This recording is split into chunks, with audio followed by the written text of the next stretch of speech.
call the Central Board meeting to order. And first, I'd like to note that a quorum is present. Second, our next meeting date is August 20th. We're gonna have a Finance Committee meeting, Audit and Finance, and we will announce any other committee meetings as needed. I need a motion to approve the minutes of the June 18th meeting. Tina, thank you. Second, Darlene, thank you. I'd like to go into the Chief Executive, Brian Schultz's report at this time. Thank you, Bob. As I noted there on our COVID emergency, and Linda mentioned her report, we have now drawn down all of our CARES Act money. As of right now, we only have 3 employees out for various COVID reasons. So that number again is continuing to improve every month. I apologize for the next section. The heading should have been meeting with the Syracuse Airport Authority, not NIPTA. June 15th, myself, Chris Tuff, Steve Cagle met with the Airport Authority to discuss service to the airport. Every once in a while, we get this request, and the people that would use it the most are most likely employees rather than travelers. You know, it's a challenge to maneuver bags and have to come down to the transfer hub, transfer to another bus with your bags, and then get out to the airport. We did run it years ago, and it didn't have any, it wasn't being used. So we explained that to them. They were gonna get us a list of employee zip codes, so we can help them map out who it might benefit the most, and getting to work out at the airport. We continue the discussions with BRT. Can I ask a question? Sure. So what about I gotta believe the column, SU would be, and again, maybe from a seasonal trips, students going, or people going, using that airport shuttle. Yeah, more bus than airport though. So a lot of the kids are busing in, so they're Right. coming into the RTC Okay. rather than going out to the airport and flying home. Does SU run their own? Not bus up to the service? airport, no. Not out to the No, airport. they've got a trolley that runs Yeah. around town. Yeah, but they don't really run their own bus service per se. Have they ever contacted you to run a bus service for you, like kinda at the beginning of school, that first 2 weeks? No, because again, you know, I think when you're coming into school, you've just got so much stuff with you. Oh, I agree, yeah. You think I got one of our buses. But yeah. So bus rapid transit, we continue the discussions. We took a trip, or we had a meeting on May 3rd over at City Hall. We presented with an estimate of capital cost and operational cost, and we agreed that it'd be a good idea to head to CDTA, which is our counterpart in Albany, because they operate BRT 2 lines right now, and they're starting up a 3rd one. Had a meeting with the Southeast Gateway Steering Committee. We partake in these quite often, or whenever they have them. It was myself and Chris. Committee's led by Kelvin Corridors from Center State CEO. It's comprised of, you know, different community leaders, and it's really to discuss economic development and employment opportunities in the Southeast Gateway area here.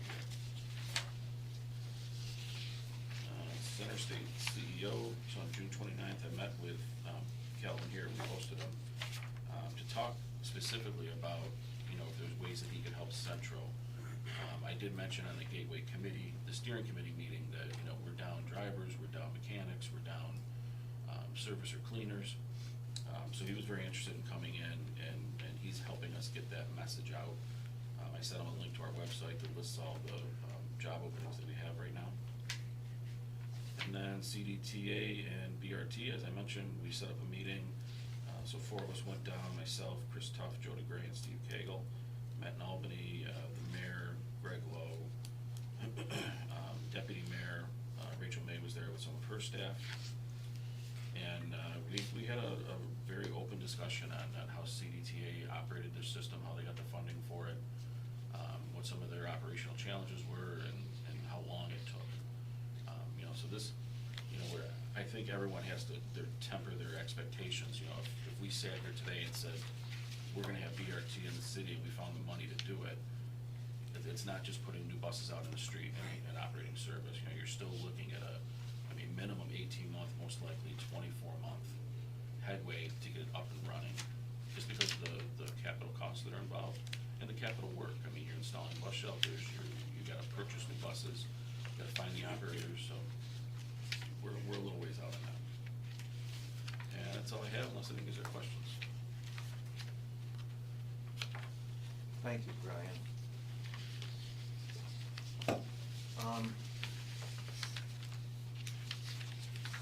At this time, we're gonna talk about the Audit and Finance Committee report. Actually, All Mr. Vice Chairman, I'm gonna call my senior staff to give their reports. Oh, okay, thank you. Christopher? Thank you, Brian. Good morning, members of the board. I'll jump on this side to save me the walk. In the past few months, in the recent board meetings, I've continually talked about our RPM program, which is reaching productivity milestones. You guys will probably be sick of me talking about it, but I'm very excited about it if you can't tell.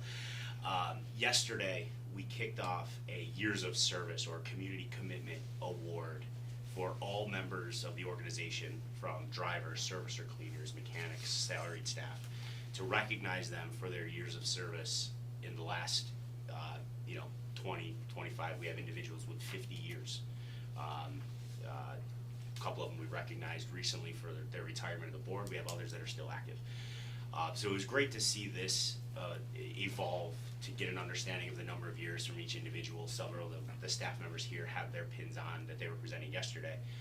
It was very well received, and this was a catch-up period as of the start of the program on April 1st. And then we will continue to update as people reach milestones for their career. So we've picked milestones of 1 year, 3 years, 5 years, and then every 5 years thereafter, so 10, 15, 20. In that process, so we've recognized just about 600 employees yesterday with these pins, and now we'd also want to extend and recognize the board members that you guys have committed to the community and to Centro. So we have pins for individuals past a year. So Monty and Julius, Tony and Neil, we do have pins for you on the year mark. But just for Joe purposes, Joe Hardick, who's not here, has 5 years. Bob, you have the 10-year milestone. I know you're just over 10 years on that. Tina, you've hit 3 years. Luella for 10 years. And then we have Darlene and Nick and Brian that have all hit 15 years. So we do have pins that recognize it, for Centro, your commitment to the community, being a member of the team for the Centro team. So No checks though. no. Sorry. So I just wanted to bring that to your No, attention. it's 100% bonus of what we already get, so. We'll double it. So we thank you for your commitment on that and continued commitment well into the future. It's greatly appreciated. And the second item, if we haven't seen or you haven't seen already in the news, we've issued a press release for our state fair service for 2021. Based on past conversations we've had with the board and manpower conversations, we've had in-depth conversations with the New York State Fair representatives internally and amongst ourselves with operations and maintenance. And you'll see that we've significantly reduced our park and ride system this year to just operating downtown Destiny USA and Long Branch Park. It was a difficult decision that Brian and I and several staff members have talked about, but this year it helps us ensure that we can promise service and fulfill it. So we didn't want to overpromise and commit to other services and then not be able to provide the service and have an inefficient service or a disgruntled customer. So that is our focus this year, to provide a service and do it well. We will also provide service, as Tara brought to the board, for the Orange Lot and the Willis Ave lot, which started in 2019 and this year has actually doubled in size. They went from 1,700 spots to about just over 3,000. So it'll also put a larger burden on our resources, but I think we can fulfill this service efficiently. And with that, and also one point, as far as the buses, the CDC and TSA mandate, which could be unique this year for us, is a mask is required to operate or ride our buses. So when you're going to the fair, you're riding a park and ride, it's gonna require patrons to put a mask on to get on the bus, and then once they get off the bus to go to the fair, they don't need a mask. But then to leave, they have to put a mask back on to go back up to the park and ride. So we anticipate that in the requirement of masks, so we're looking to increase our stockpile to assist with that. But and that concludes my report. Do you think you're gonna, because it's more days, that you won't have as many riders per, you're gonna be down per day anyway, but do you think you're gonna have Yeah. less riders because it's longer? I think the Destiny one is gonna do very well, it always does. Yeah, okay. You know, I think the Downtown other always does ones, good. downtown do all right, except right here. But with them doubling their parking, I mean, we're hoping that that's gonna push people out there. Okay. And then they're just hopping on our shuttle and just going right to the front gate. One question, I noticed that one year, I don't know if you did it, that you had auto bus services from Rochester, I think. What happened to you guys? This year, we don't have them coming in. They're in the same situation, all of us across the thruway in our conversation with Albany a few weeks ago, and then Rochester and Buffalo, we're all having manpower issues. So, you know, our focus and main priority is making sure we fulfill the service on the street to our regular customers, and the state fair is above and beyond. So, right And now. with the additional strain of it going for 5 more days, it creates Yeah, another that's manpower what- issue. yeah. Because you gotta have days off and rest. Clearly, Yeah. You like the state police? Yes. Thank you. Thank you. Okay, Jake? thank you, Chris. Thank you.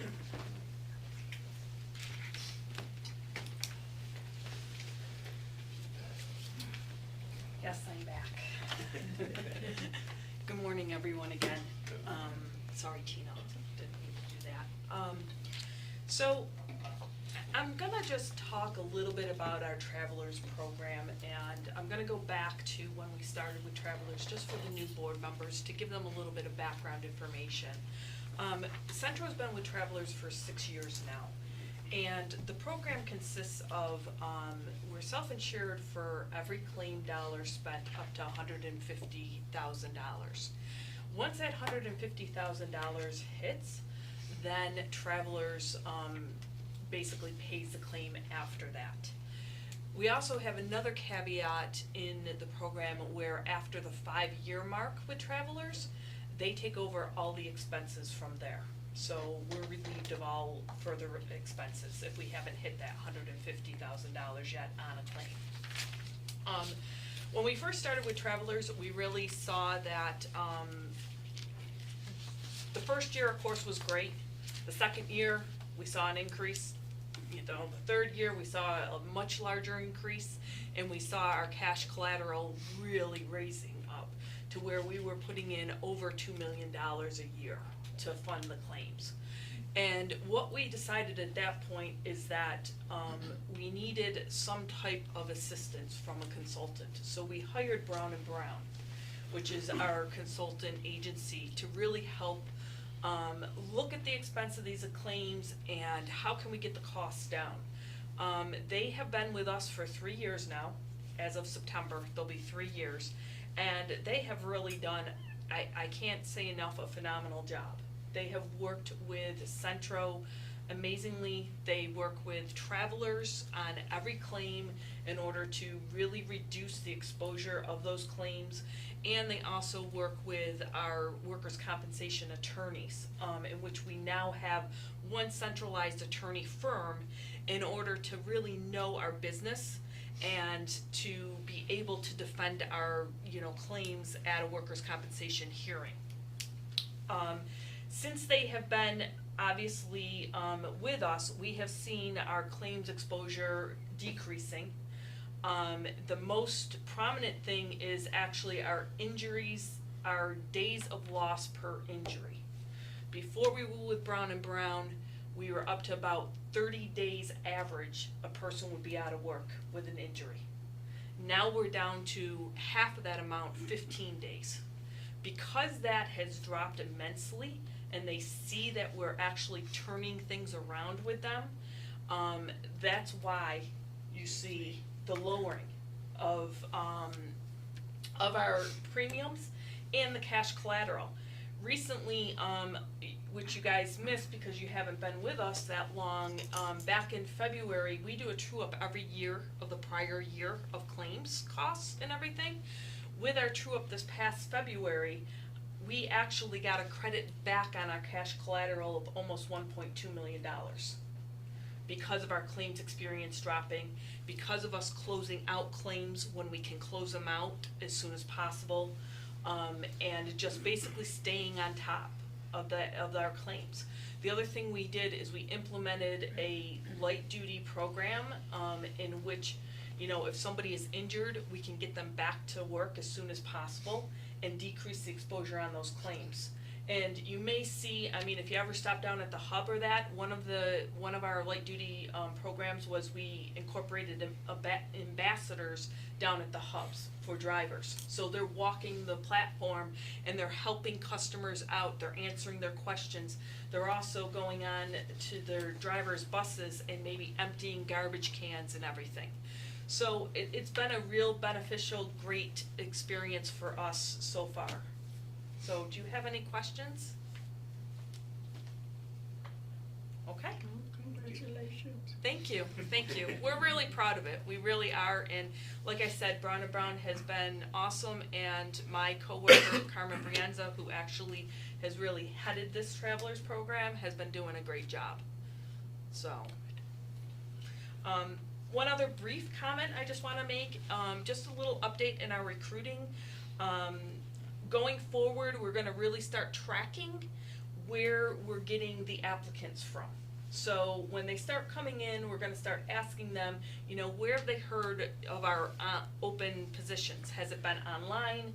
Is it through our advertisements that we've been doing a lot of? Or is it, you know, just from a referral, from somebody who works here?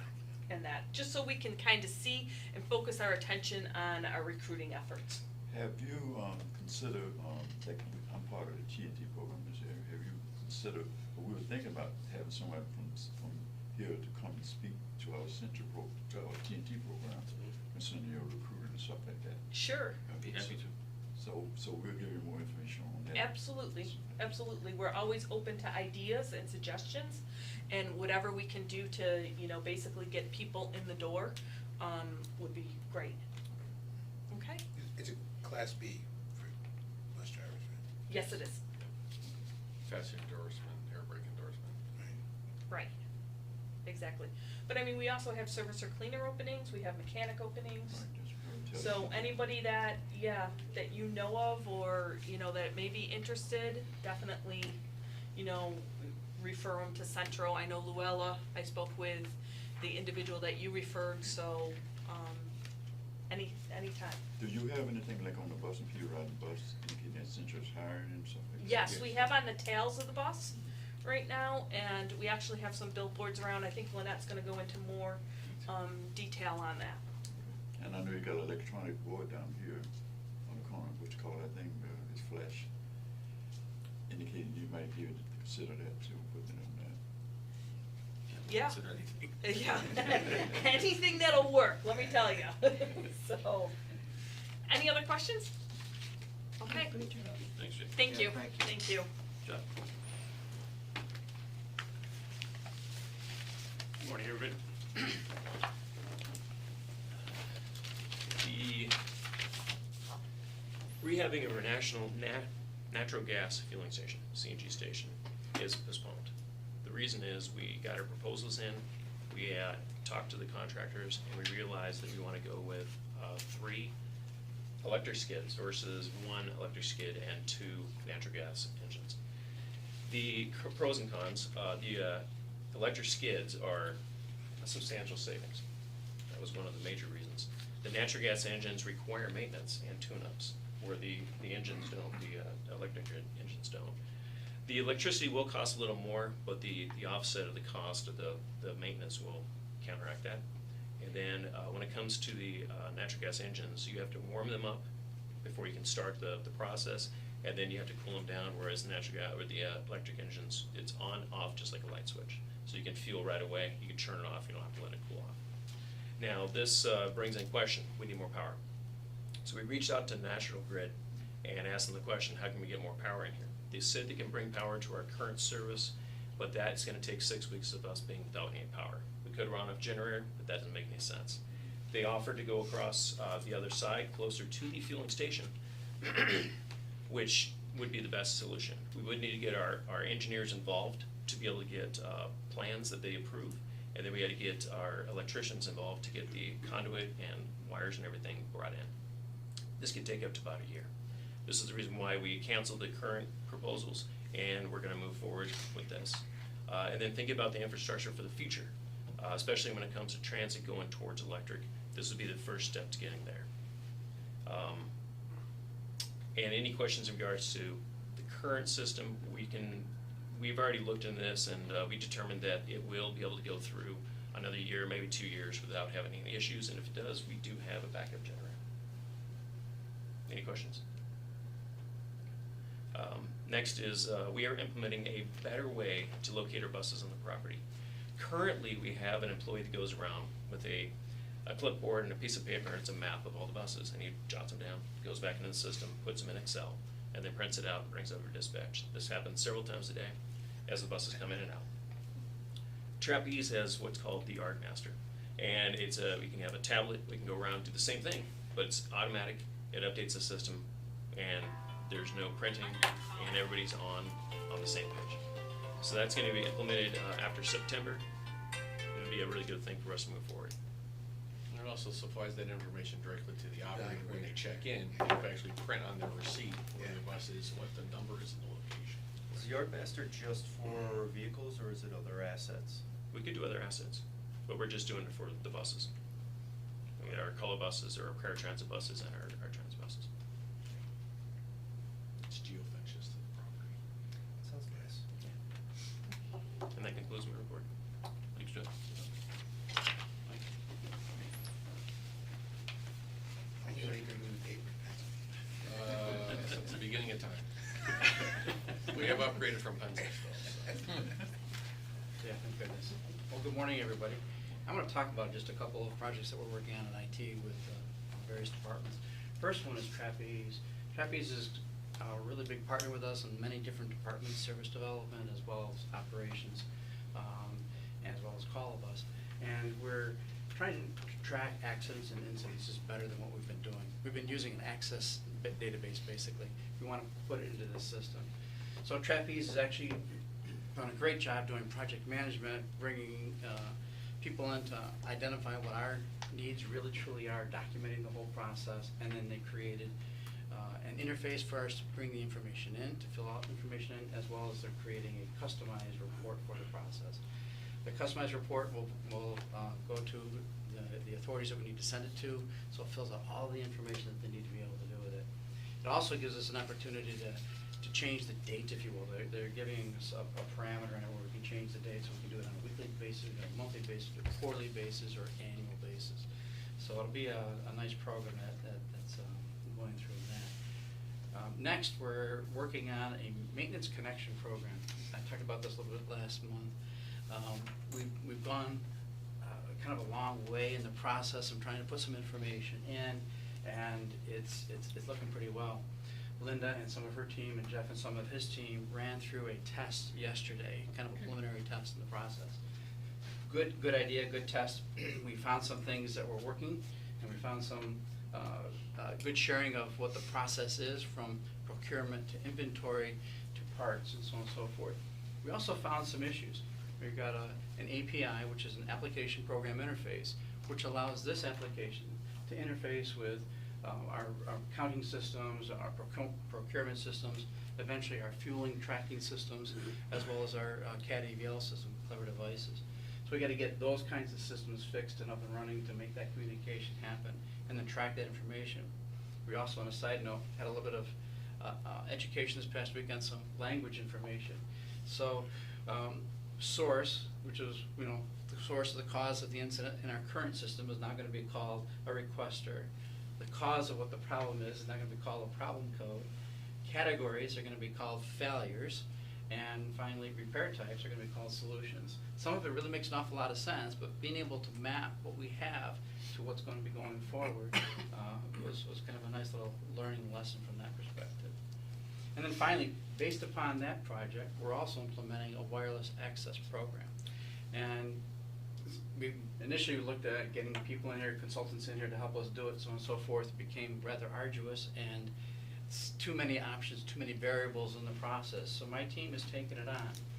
And we've learned a little bit along the way. There's a limitation on the number of interoperable systems, so in other words, they can actually piggyback off of each other. They talk with each other, and there's a limit on that, and there's a limit on the range. So we're learning in this process.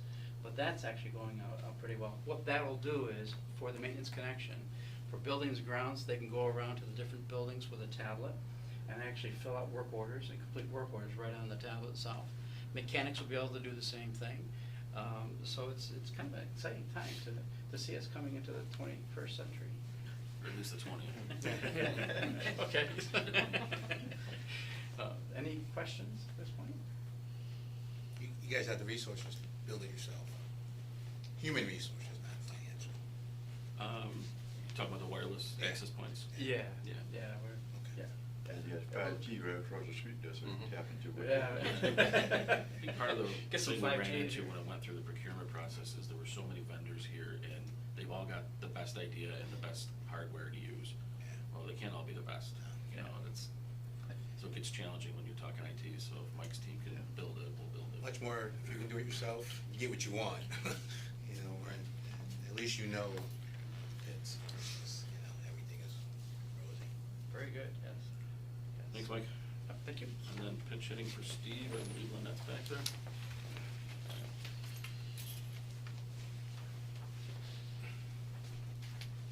Good morning, everyone. I look real grown up. Okay, I have two topics that I'm gonna cover today. First, I'm gonna talk a little bit about ridership, give you an update here. So the authority's core ridership for June is currently down 47% compared to June of 2019. And our overall ridership is down 58%. However, when we compare this to June of 2020, our overall ridership is actually up 27%. So we're trending in the right direction. The second item I want to talk to you about is recruiting campaign. So last board meeting, we had the opportunity to look at the video that we were airing. So we recently completed a run of 120 TV commercials over a 3-week period with News Channel 9, and that was to promote our career opportunities. They were a shortened version of what you all saw here, so there were 15 and 30-second spots. Our now hiring ad was installed on the South Salina Street side of the Syracuse Transit Hub this past Monday. That's exciting, and that's gonna remain in place until all of our key open positions have been filled. So if you drive by, take a look at that, looks pretty fantastic. Earlier this month, the now hiring billboards were installed in the high visibility locations throughout central New York. Julius, that's what you referred to. So those are looking pretty good. The super tails were installed on our transit buses, not only in Syracuse, but also in Utica and Oswego, and that's further advertising all of our open positions. And we successfully uploaded now hiring bus operator PR signs across the fleet in Syracuse, Utica and Auburn, as well as Oswego, excuse me. Hopefully you've had the opportunity to see those on the buses traveling up and down the streets, so that has been very effective for us. And the recruiting campaigns that we're running across our social media platforms, Facebook, Twitter, Instagram, and YouTube, as well as the LinkedIn site that we joined forces with HR on, have actually generated quite a bit of activity. A number of local agencies, community groups, and municipalities have cross-posted this information. We're very pleased to see that. It's helped us generate activity and really get the word out there, so that's definitely a positive for us. So if any of you have fans and friends, you want to tweet, retweet, share, all that good stuff, we would appreciate the assistance. Are you getting applications in? We are getting applications in. The driver classes are nearly full. Over that. Okay. Yeah. Yep, so we're doing well. Okay. Yep. It's helping, yes. Yes, Yeah. no, yeah. Absolutely. No, the short answer is yes. Yep. Now, let me ask you another question. As far as the drivers are concerned, do you help them train to get their, what's it called? The CDL? Yeah. Yeah. Yep, yep. It's a base requirement to come with your permit, however, we will get you your license if need be. A lot of people do come with the Yeah, license. and another thing you might be able to do too is you get some brochures like this printed out, and when we go to our meeting, we can pass them out to our meetings and stuff like that, something like this. Absolutely. And, we pass them out to the community people, cause a lot of times they're so busy doing their thing, and, I know people come up to me and say, oh man, I need a job. I say, oh, you do? That's actually a great point, Julius. We do have now hiring and recruiting brochures, so I will get you a supply of those. Okay. Alright. And last but not least, I am very excited to report that beginning today, we're gonna be running 74 commercial spots on CNY Central during the Olympic Games, which are running today through August 8th. I'm hoping. Yes. And get as many free spots, Yeah, get as many free spots as you can, Yeah, absolutely. Many will be watching from home, hopefully. So these are 15 and 30-second spots. They're gonna air, they did this morning, they started during the opening ceremonies. They'll also be during the closing ceremonies. And if you're watching CNY Central, plus the CW, they're going to run on the daytime weekend, prime time, Prime Plus, and the Prime Replay lineups. Exciting stuff. And that, ladies and gentlemen, is my report. Any questions for me? Thank you very much. Okay, thank you. And you'll hear from Joe a little later in the agenda, so Mr. Chairman, back to you. Thank you. What I'd like to do is talk about the Audit and Finance Committee report. But first, I'd like to thank Linda. The new format of our financial reports is easy to read. Numbers can be difficult sometimes, and she presents them, and her team presents them very well. Thank you. The motions and the resolutions have all been approved and discussed, and I'd like to move them now to the full board. First, I'm gonna need a motion for the financial reports first quarter ending June 30th, 2021. Motion. Darlene, second. Tina, thank you. I'm gonna need a motion to approve the closing and cancellation of the M&T line of credit. So move. Thank you, Joyous. Second, Darlene. Finally, on this, I need a motion to approve the New York State Workers' Contract renewal. Monty, seconded by Tina. All those in favor? Moving now to the resolutions, I need a motion to approve the purchase of 7 paratransit vehicles. Tina, second. Darlene, all those in favor? Opposed? I need a motion to approve the building pest control service contract. Darlene, thank you. Luella, second. All those in favor? Motion approved. I need a motion to approve the New York State Fair Shuttle Contract Amendment. Neil, second. Jewel, yes. Motion to approve. I'm sorry, all those in favor? Motion's carried. And finally, I need a motion to approve the license agreement with the Megabus, and the curbside pickup, drop-off usage. Tina, and seconded by Monty. All those in favor? Motion carried. And that concludes our audit and finance.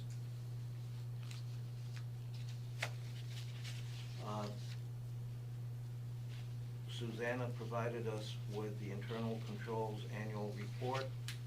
No board action is needed. And now I'd like to turn it over to Joe DeGray for the Operations Report. Thank you, Mr. Chairman. Good morning.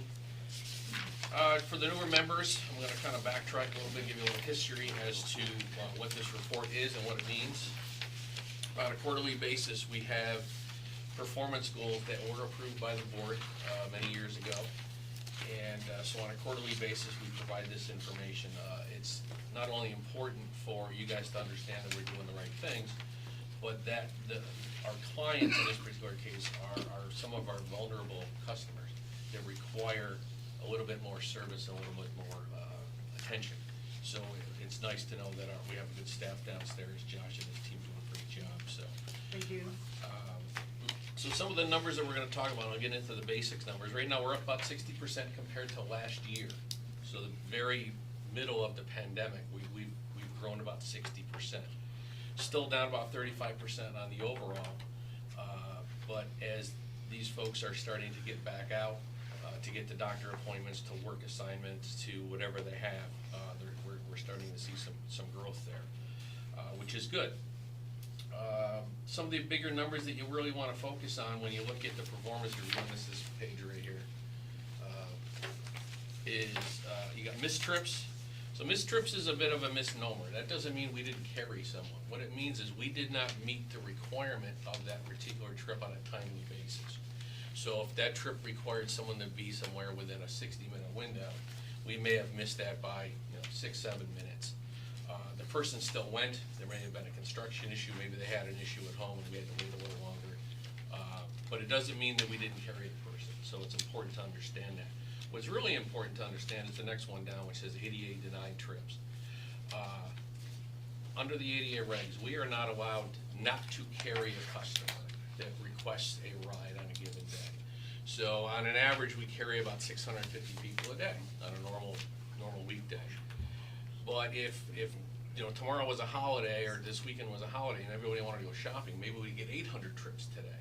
We can't say, well, we're at 650, we're good. We can't not carry you today. So it's very important that that number stays at 0. And the minute that says denied or that you see a 1 somewhere, and on a rare occasion it does happen. But our goal, and it's really a goal, it's a mandate, that we maintain that number at 0. So between having our own operators, contracted services that we provide this service to, there is no, as Linda would say, Linda talks about a budget. There is a budget for call bus, but there isn't. Because on a given day, we may have to spend more than we would normally spend on an average day. So that's important. Those are the important numbers. On-time performance, as you can see, we run pretty well. About 95% of the time, we're getting everybody where they need to be. Ride time performance does very well. Drop-off time. There's actually a negativity for bringing someone too early somewhere. Sounds kind of crazy, but that is actually a negative. So we want to stay within that 25-minute window. Telephone access, we're running a little bit lower than we prefer to run, and that is because we've started picking back up on riders, and we're getting a lot more calls for reservations. So we actually lost a couple of folks during the pandemic to resignations and a retirement. We didn't replace those people because we didn't have the money, but the ridership was down, so it didn't make a difference. Now we're hiring those people back to maintain a better coverage. So on a quarterly basis, you'll see these numbers come out, and are trending, and they are trending up. So we'll see where they go. To get back to what we've really been talking about today with a few folks is operators. National concern, certainly our concern here locally. We recently had a class of 8 graduate. We have a class starting August 2nd of 12, which is really a direct reflection of what Jackie and Lynette have been talking about as far as our advertising and pushing ourselves out there. We honestly believe that our wage, our benefits, our structure here is a good process. That it really, everybody will tell you, put more money out there, put more money out there. Well, it's great until it's gone, and then what? So, we started $21 an hour. It's a paid training. We have health care. We have a good 401, as was talked about earlier. So we believe our package is good. It's really delivering it to the community, and I think we're doing a pretty good job of that. So that class is starting August 2nd. We got 12 immediately. We were not intending to have a class until September because of the fair, but we received so many applications up front. We said we can't waste this opportunity, so we chose, it's gonna be a struggle to get it through the fair, but we're gonna get it done. And our next class after that will be September 20, just after the fair. Are you So, getting them from all over? pretty much, it's a wide range of folks. It's still not an easy process to get through, okay?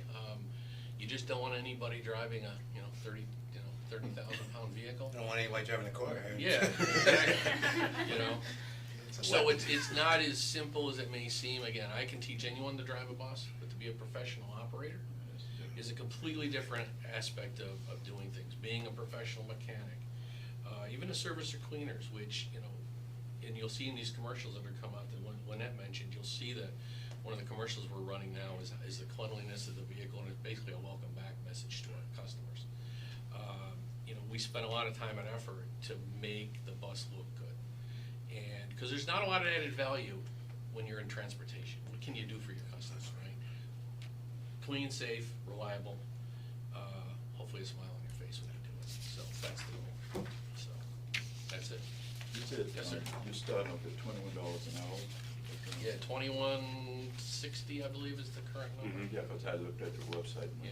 something said 19, something. 19 is, depends on the job description. Operators are 21, servicers are They start out 17, they get up to 19. 1940, I believe. Yeah, top rate for an operator today is 2460. Our training program is reduced, though. Is a while they're reduced going starting through. rate. When While you they're graduate, you going- move up to that next Yes. number. So Training. Another question. Along with the drivers who were driving, because I noticed that some of them getting a little overweight and stuff like that. I resent that. Do you have an package where they can have good exercise and all that kind of stuff? 'Cause that's We've had varying degrees of wellness programs here. Some people succeed, some don't. It is obviously it's a sedentary job, you're down a lot, your break time is difficult. But we do promote through HR in varying degrees, and we've looked at other options for, gym memberships and things like that, and it really hasn't been overly successful. But we do promote wellness, we promote it through, and one of the things we're looking at as we move on, we actually have our medical TPAs all coming out of, until she left. Caitlin left, but it's, these are things we're gonna work on.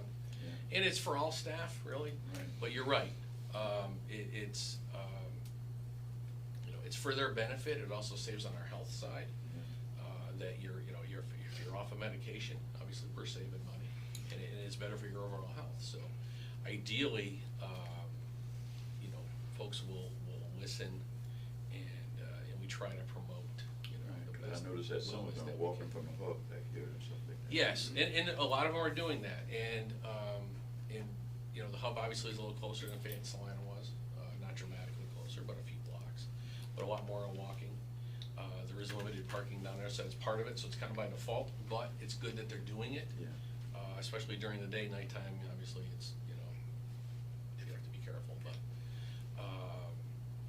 but with having a new partner next door, and that all being lit up, and once they're up and running, it's, the neighborhood is rebounding nicely.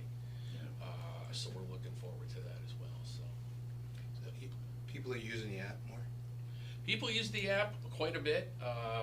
We actually are enhancing our app going forward with mobile ticketing, mobile payment structure. That's gonna come out, I think Chris mentioned that last meeting, but that'll be out mid to late September, which will allow customers to buy directly online, have a QR code, leave it in front of them. And we'll actually demo that for you probably September's Probably meeting. September's meeting. Probably September's meeting, we'll actually have a demo for you folks.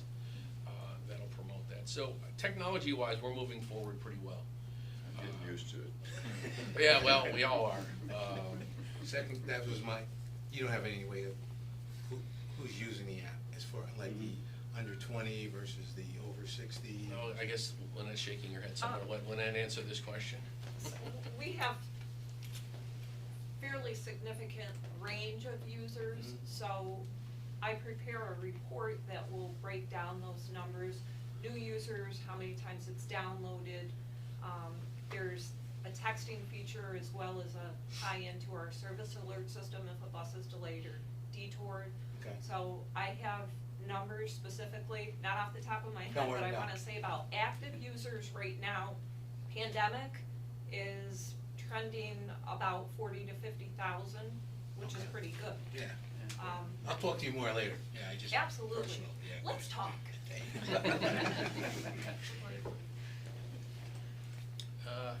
If anyone has any questions, I'm all set, thank you. Great, thanks. Mr. Chairman? This morning, we had a pension committee meeting. Alesco presented a detailed view of the market and the authority's returns and allocations, as well as an in-depth market discussion. No action was taken. That concludes my pension report. There being no old business, no future business at this point, so that would conclude our board meeting. And thank you. Good job. Nice job, pitch it. Thank you. Good.